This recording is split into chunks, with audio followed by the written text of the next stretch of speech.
Welcome to another episode of the ADHD Parenting Podcast. We have a mailbag episode today where we answer parents' questions they've submitted. Welcome to the ADHD Parenting Podcast with Mike McLeod of GrowNOW ADHD and Ryan Wexelblatt of ADHD Dude. Learn about parenting kids with ADHD from a licensed clinical social worker and speech-language pathologist who specializes in ADHD. No fluffy parenting advice, only practical information that will equip you to help your child with ADHD effectively. If you would like us to answer one of your questions, we just ask that you please leave a nice little review for us on the Apple Podcast page. It doesn't have to be long, just a few words. Even if you don't want to leave words and just leave a positive review, that would be great. And then just send us a copy of it to the ADHD Parenting Podcast at gmail.com along with your question. And with your question, please make sure to include your child's age, as well as their medication regimen if they're on medication, if that has something to do with the question. All right, so Mike, we're going to get started with a question from the parent of a high schooler today. All right, so the question has to do with how to talk to teens about how their brains work. So let me read the question. How to talk to newly diagnosed teenagers about how their brains work. My daughter will be 15 this month. She is in 9th grade. She does have a high IQ. Yet, as you both have said, her emotional maturity is often that of an 11-year-old. So many times when I am listening to you two, I just wish she could hear you. I wish she understood how her brain works. I feel like it would help her navigate her challenges better. My husband thinks the podcasts are too much for a child. How much is too much to say to them? How and when do you talk to them about specifics of how their brains work? Yeah, so this is actually a pretty common concern. I've heard this from parents quite a lot about, it's parents just wish so deeply internally. I wish my child knew how their brain worked. Can you please teach him how his brain works? It's such a unique concept. Does anyone really know how their brain works? Like what that really is, what you're describing there is the executive functioning skill of self-awareness. So that's what so many people have to understand is ADHD is a disorder of executive functioning. And basically the first executive functioning skill to develop, even when you're a small little baby, is self-awareness, where you understand the decisions you make, how you have an effect on your environment, the choices you make, how they affect you and how they affect others. So it's really a combination of a lot of things. Do they understand perspective taking skills and how the things they do affect others and give other people's thoughts and feelings? And the decisions they make, are they negatively impacting themselves? So really what we're talking about here is we have to strengthen the executive skill of self-awareness. Why don't you tell everyone like the real name for it so they know if they see it on a graphic or something? So self-awareness is metacognition. So that's the technical medical term for it, is the ability to understand your own thoughts and feelings. So this understanding of thoughts, of understanding of knowing your own self-evaluation skills. Can you self-evaluate? Can you understand your ability to understand your thoughts, understand your feelings, your choices, your behavior? And then think about that. Think about how hard it is to have self-awareness and self-evaluate. Then it's double, triple, quadruple harder to understand the thoughts and feelings you're giving other people. So it's hard for ADHD kids to understand their own thoughts, their own feelings, their own minds, their own internal language. Then we're asking them to understand other people's thoughts and feelings and the thoughts and feelings we're giving them. That's really hard. So it's the parenting natural instinct because of the love of your child of, I want them to know how their brain works. I want them to know how their brain works. It's actually much more complex than that. And it's about strengthening their executive skills of metacognition, self-awareness, and self-evaluation. Mike, you know what I really like about the description you gave is that when we talk about metacognition, often what we talk about is self-monitoring, self-evaluating, but it really encompasses so much more than that. And we don't really hear people talk about metacognition, or I should say perspective-taking skills being part of metacognition, but it really is. So I really like that. I think that was a really comprehensive definition you gave. So I like that. Thank you. What I would say to this parent is, number one, and I want to start off with what I would say to parents of younger kids. People will sometimes ask me, should I tell my child about their diagnosis? And my answer is absolutely yes. And here's why. Because if your child doesn't have context for understanding how their brain works, then it's very easy for them to think something is wrong with them or they are different than other kids. So we want them to have context regardless of their age for understanding how their brain works. Now, obviously, we have to explain ADHD in an age-appropriate way. And for this parent, I'm going to address it because she has a 14, almost 15-year-old. So one of the things I want to tell parents of high schoolers, particularly girls in middle school and high school, parents of girls in middle school and high school, is that I think it's really important that we teach kids that ADHD is not your identity. It's a description of how your brain works. If they want to make that part of their identity, that's on them to do that. Okay, and I'm not judging that, but we don't want to tell them that this is who you are. And part of the reason I'm saying that is because there's a lot of adults on social media who I see encouraging parents to make their child's diagnosis their identity. And we see that quite a lot, happening. But one of the things I would say is, and this is how I explain it to kids in high school, is number one, starting off with, ADHD is a description of how your brain works. It's not who you are. And I explain that, everyone's brain makes certain things easier to learn and harder to learn. So, for me, my brain makes math harder to learn. My brain makes, sitting through doing anything having to do with, numbers or technical stuff, harder to learn or harder to sit through. Whereas, my brain might make, making friends easier to learn or talking to new people. So I put it in this context of things that our brain makes easier to learn or harder to learn. That's number one. And I explain that for people with ADHD, their brain makes it harder for them to pay attention to things that aren't interesting to them. Whereas it can make it really easy for them to hyper focus on things that are interesting. So that's one of the things. And then I also explain, the concept of, intention. So, we might mean to do something, but, it doesn't necessarily happen. And I don't really get into the whole talk about, verbal working memory, nonverbal working memory, but I want them to understand, as Dr. Barkley talks about, the concept of, intention deficit disorder.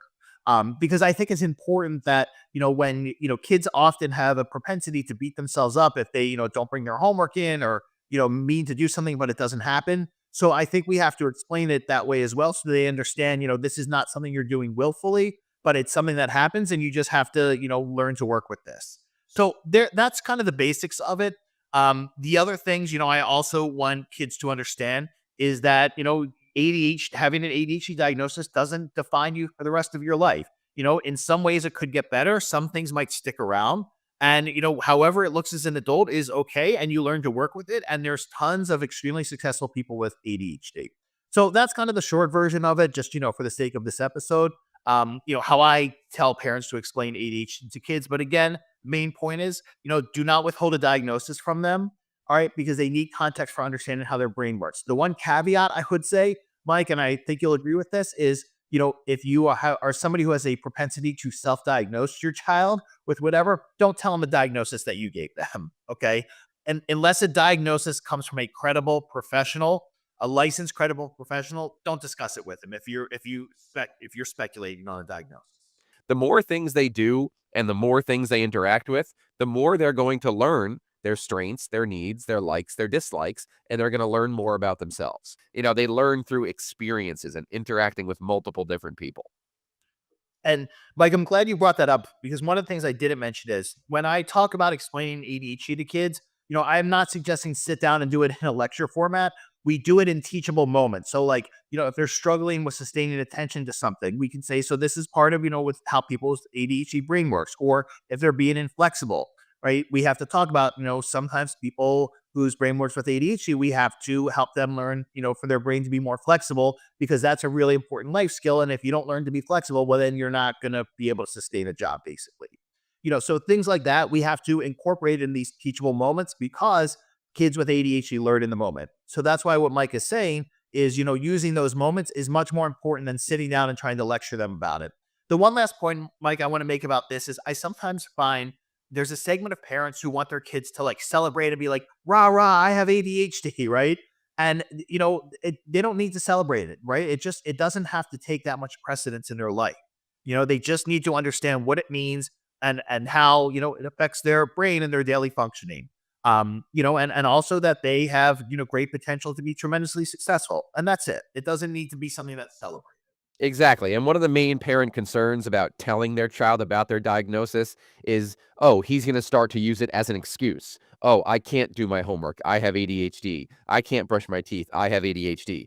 That's all parenting boundaries. Like, yeah, they might say that out loud as a unique way to avoid. We know these kids are master avoiders and master manipulators at times without it being a character flaw. Of course, I always have to say that they're not malicious. But overall, yes, they're probably going to say at times, it's my ADHD, it's my ADHD. But you as the parent, hold them to that high standard, keep it high. And, with all the families that Ryan and I work with, when parents set expectations high expectations, ADHD kids reach that bar. This podcast, we've said it before, is all about ADHD hope. You should listen to this podcast, and at the end of the episode, you should leave with confidence and feeling really good about, hey, if I make a couple of changes here, expose them to varied experiences, decrease screens, raise the bar, my child can reach their goals. All right, moving on to the next question. This one is actually from a membership site family who I work with. So I'm gonna read the question. Hi, my son is 11. Thanks in large part to Ryan's help, he is thriving. And Mike, I should just mention that this parent just sent us an email as well, complimenting both of us on the podcast and how helpful it's been. So thank you for that. He has overcome a lot of behaviors that were previously huge barriers for him, such as learned helplessness, emotional dysregulation, and fear or refusal to try new things. I'm sure I could come up with many more things we tie him over.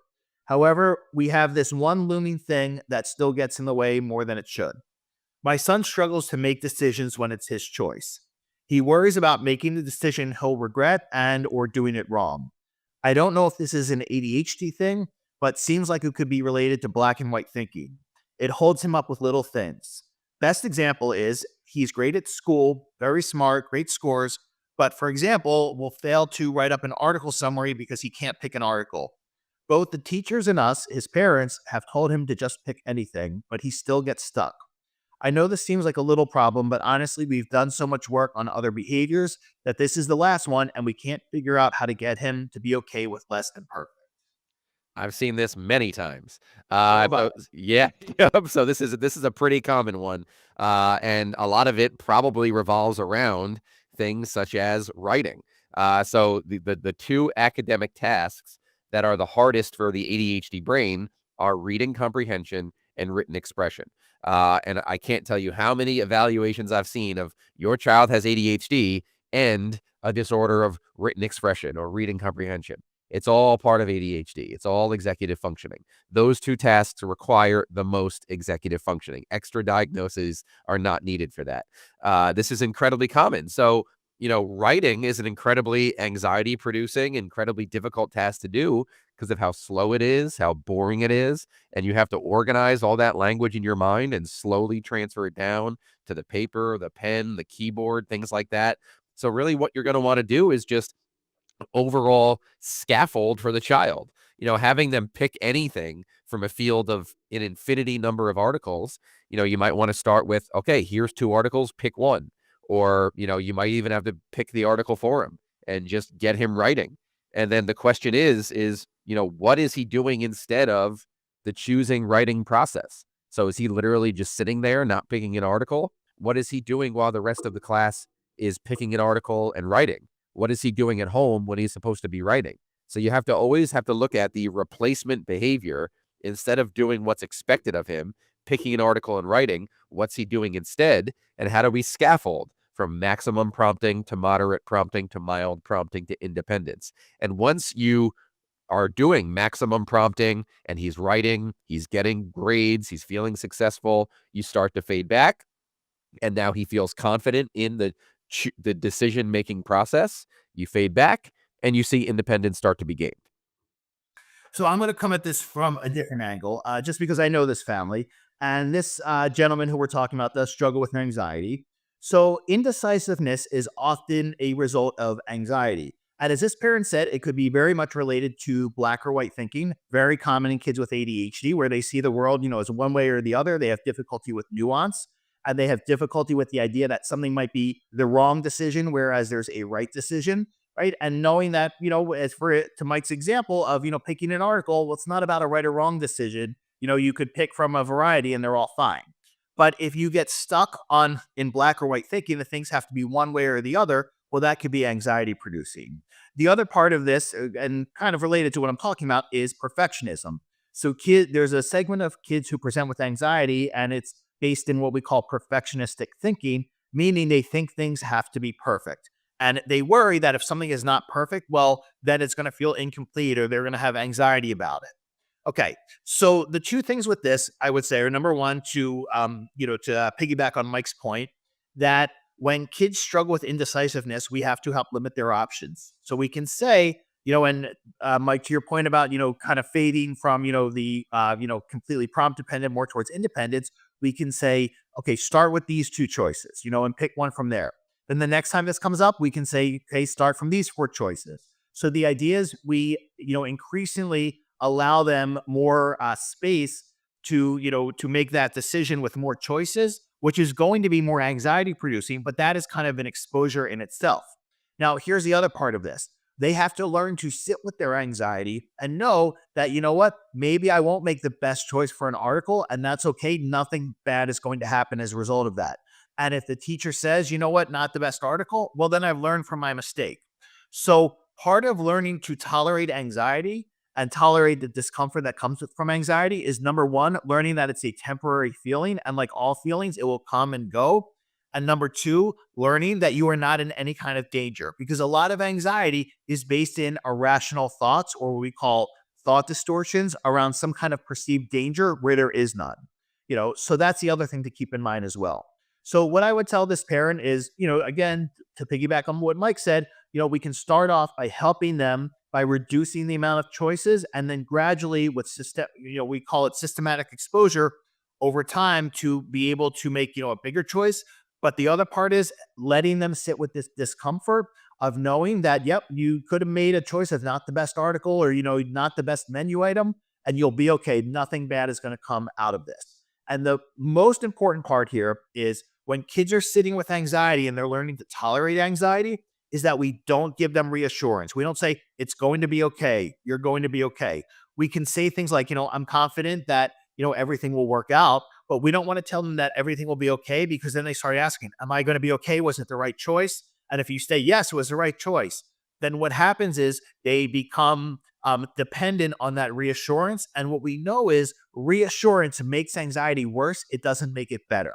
And it doesn't help them to learn that they can sit with the anxiety. So we can show confidence in their decisions, but we don't want to give them reassurance.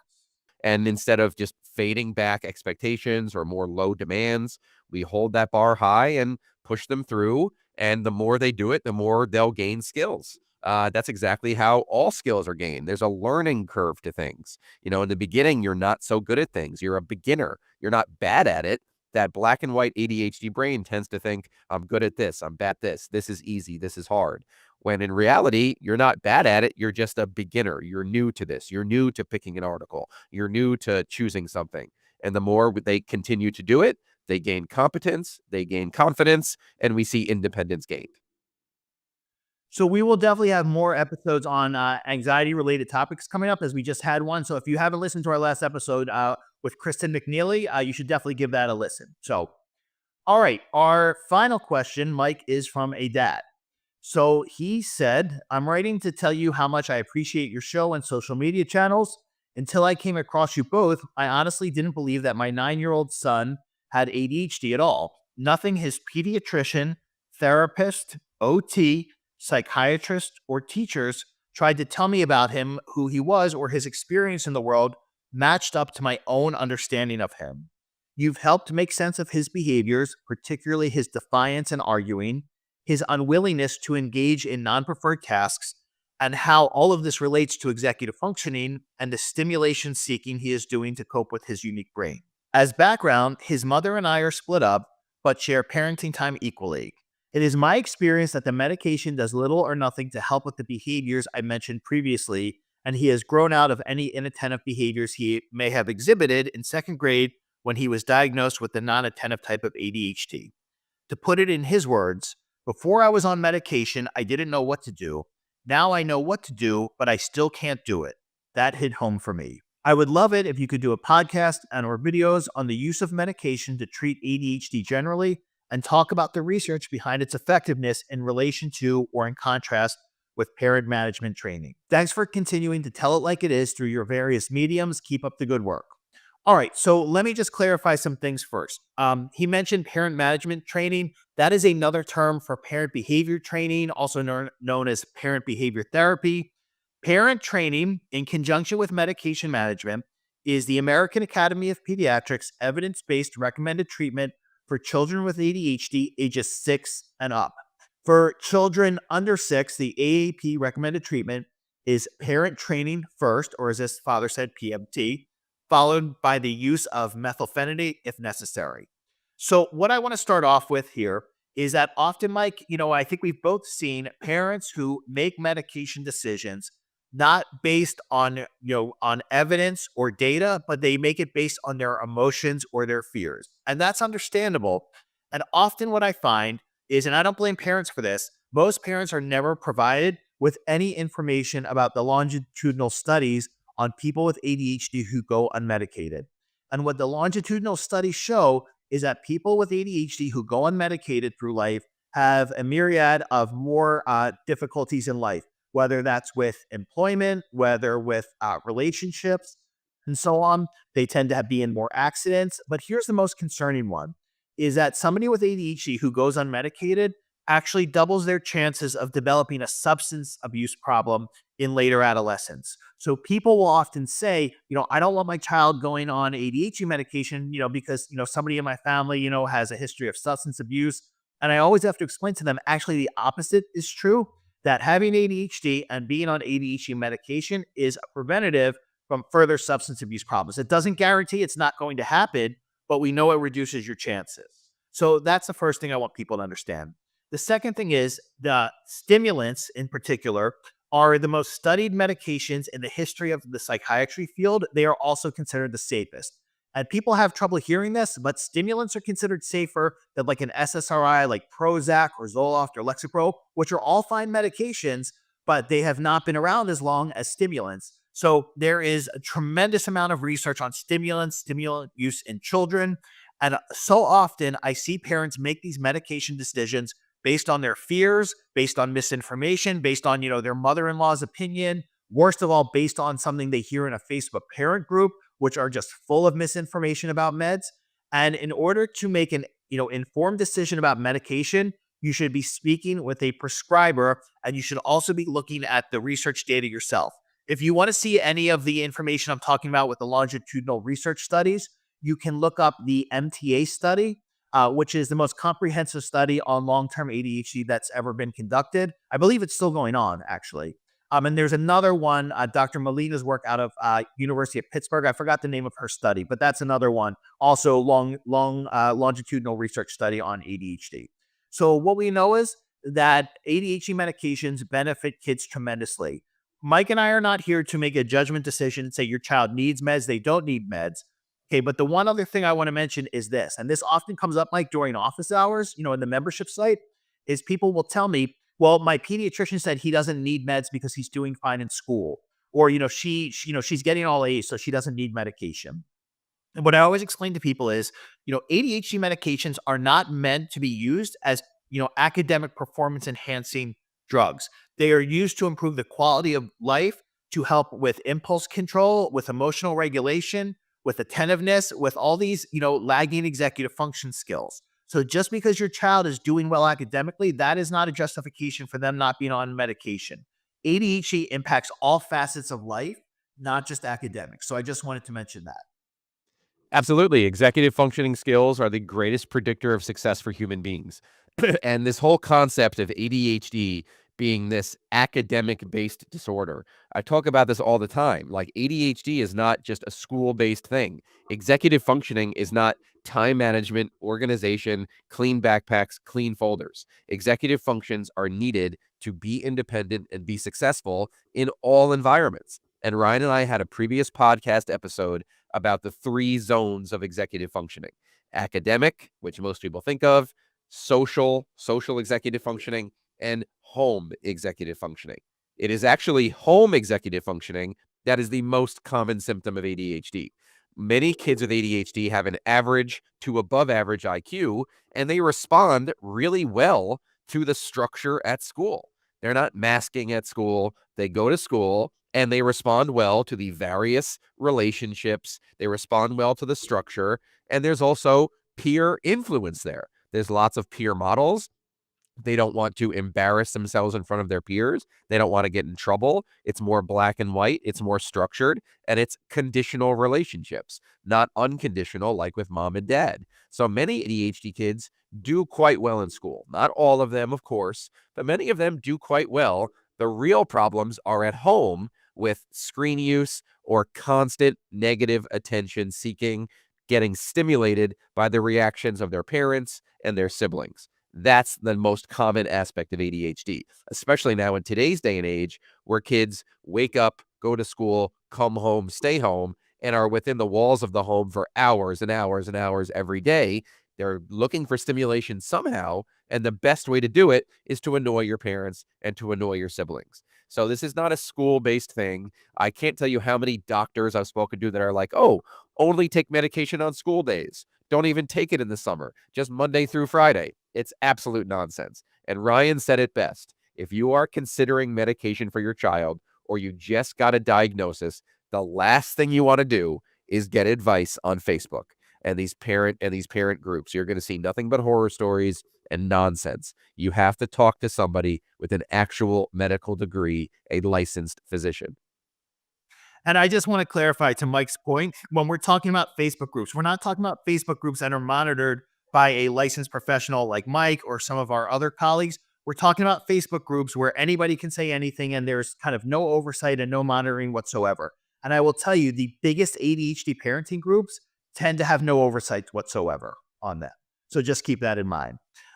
The other thing I just wanted to mention about this as well with medication is this, that if you want to see the research on this, you can go to the website effectivechildtherapy.org, type ADHD in the search bar, and it will show you, the evidence-based treatments for ADHD. And you will see tier 1, meaning has the most evidence behind it, is parent training in conjunction with medication management. And the reason why I always want to mention this site is, and as well as the American Academy of Pediatrics site, where you can also see the ADHD treatment recommendations from the AAP. The reason I always want parents to see this for themselves, Mike, is because I find that people have such a hard time hearing that individual therapy, play therapy, talk therapy is not a recommended treatment for kids with ADHD. It angers people. And we've both gotten pushback when we talk about this. But the bottom line is, and this is the truth, therapy has its place. Therapy can be helpful for other things. There is no evidence showing that talk therapy is helpful in addressing ADHD-related challenges such as behavior, emotional dysregulation, inattentiveness, and so on. And Mike, I didn't tell you this, just recently in a local group that I'm in of professionals, I think it was an advocate said, I'm looking for a therapist for, a child with ADHD who struggles with, behavior at home and inattentiveness. And I wrote back to her and I said, look, here's the therapy is not a recommended treatment. This is what's recommended, parent training in conjunction with medication management. I sent her the links to the AAP website and, the effectivechildtherapy.org. And she wrote me back and she said, no, I think he needs therapy for these things. And I just, what can I do? I say, okay, I'm just telling you what the evidence shows. So, and what I always tell people is this, I follow these, recommendations of parent training in conjunction with medication management, not just because it comes from the American Academy of Pediatrics, but because I found that they produce the best results for families in the most time and cost-effective way possible. And also in that tier 1 is executive skills training, which is what Mike provides through GrowNOW as well. So again, effectivechildtherapy.org or the American Academy of Pediatrics website. Mike, to finish up, I think we should address this father's question about co-parenting and what do you do when, there is this structure in place and they're using strategies that, we teach and doing all this at one home and then it doesn't happen at the other home. And I will tell you, this is a question I get regularly during office hours. And to be honest, this caught me off guard a little bit. And I'll tell you why, because usually what I hear is when in co-parenting situations is that the mom is the one who's structured and are using all, the things we teach. And then they go to the father's house and it's like, watch video games all weekend, So here's what I tell people, and I want to hear if you have a different answer. I tell them you can only do what you can do at your house, okay? And I think it's important to keep that structure in place and, keep in mind that, we don't want to talk negatively about the other parent or what goes on at their house. The most you can do is control what goes on in your home. And eventually, your child will get to an age, and they might not articulate this, and they might not express their appreciation for this, but they will get to an age when they realize, you know what, my one parent here was structured, and they really wanted me to be successful. And sometimes it felt my other parent, they love me, but it seems like maybe sometimes they were trying to be my friend more than, helping me develop all these skills. And that might not happen until they're 20 or 30. But just know that what you are doing by putting all this in place, they will understand, at some point in their life, how helpful that you have been to them by doing all this, even if it was not reciprocated at the co-parent house. Yeah, and that was really such a great question that was submitted to us because to me it really speaks to the bigger picture here. That dad sort of started that question by saying, "Hey, your podcast really made me realize my child really does have ADHD. My child really is neurodiverse." And I'm sure Ryan has the exact same experience as I do. Is over 90% of the time, the people who reach out to us for parent coaching and to learn more about ADHD Dude and GrowNOW services, it's pretty much the moms. It's the moms that reach out, it's the moms that are looking for help, and it's the moms that show up for the parent coaching. And oftentimes you hear, the dad really doesn't want me doing this. The dad thinks I'm pathologizing him or doesn't want me, is not that interested in getting help, just thinks I need to be more strict or whatever it may be. And you tend to see, a different parenting idea of where this child lies between, the mom being more proactive to getting help and learning about ADHD, and the dad tends to take more of a backseat of, hey, just back off, leave him alone, give him space, that kind of stuff. So the dad reaching out and saying, hey, the podcast actually really helped me realize that what we're dealing with is not that typical. And we need to learn more about ADHD, learn more about executive functioning so we can be better parents. So we need specific behavior training like Ryan provides, specific parent training tailored around executive functioning specifically, so I can learn to best parent my child based on research, evidence, and best practices. So when you have both parents on board, looking to educate themselves to learn exactly what the ADHD brain is, that's always a really beautiful thing. So, when you have, so that's really the power of the podcast here. And, the ADHD hope that we talk about of spreading truth, spreading information, like the slogan says, straight talk about ADHD parenting. And that's what Ryan and I are always looking to provide here is just honest, real information, even if sometimes it's kind of hard to hear about how you have to ignore negative behavior, eliminate screens, get them out of the house, step back, don't be so involved, don't micromanage their homework, things like that. Things that are hard to do and get them on meds, whatever it may be. But when parents really start to understand, okay, this is ADHD, this is real, this is executive functioning, it's not just time management and organization. When I set the bar high and I believe in my child, they can reach their goal. So that's what I took from that question. That was actually a really beautiful thing. I'm happy a dad sent that. Ryan and I would love to hear from more dads. So when we do these mailbags, please, if you're a dad listening to this right now, send us an email, send us a message. We love all the interactions we get from our listeners. And I wanted to mention, if you did not hear our episode, we have I think we called it a healthy debate about screens. I suggest you go back and listen to that episode because Mike and I have a difference of opinion about this. And I think it's really important to hear, both sides of this. It's not that we, completely disagree, but we come at this from different angles. So please go back and listen to that episode. And if you would like us to answer your question in a future episode, please send us an email at the ADHD Parenting Podcast at gmail.com. And with it, just send us a screenshot or just a copy of, the feedback that you left on Apple Podcasts, whatever that looks like. And you can also send us your question with your child's age and medication regimen if it's warranted in your question. And just please keep your question kind of short because sometimes people have the tendency to write their whole life stories, which we appreciate, but it makes it hard to, answer during an episode. So we are happy to answer, any questions we get. And again, all we ask in exchange is you just leave a nice review for us on Apple Podcasts. All right. So thank you so much for listening, and we will talk to you soon. Take care. Thank you, everybody. Thanks for listening. To learn more about Mike's practice, GrowNOW ADHD, please visit his website, GrowNOWADHD.com. To learn about the services Ryan provides, please visit ADHDdude.com. You can find Mike on Instagram at GrowNOW ADHD and Ryan on the ADHD Dude YouTube channel. We'd love to hear your feedback or questions, so feel free to contact us at the ADHD Parenting Podcast at gmail.com. The ADHD Parenting Podcast and content posted by GrowNOW ADHD or ADHD Dude are presented solely for general information and educational purposes. Our goal is to provide valuable insights and knowledge, not to replace professional services. Mike and Ryan cannot provide clinical consultation or free advice through social media or other forms of communication. The information on this podcast is not a substitute for professional advice. If you or your child have any medical or mental health concerns, please consult your healthcare professionals.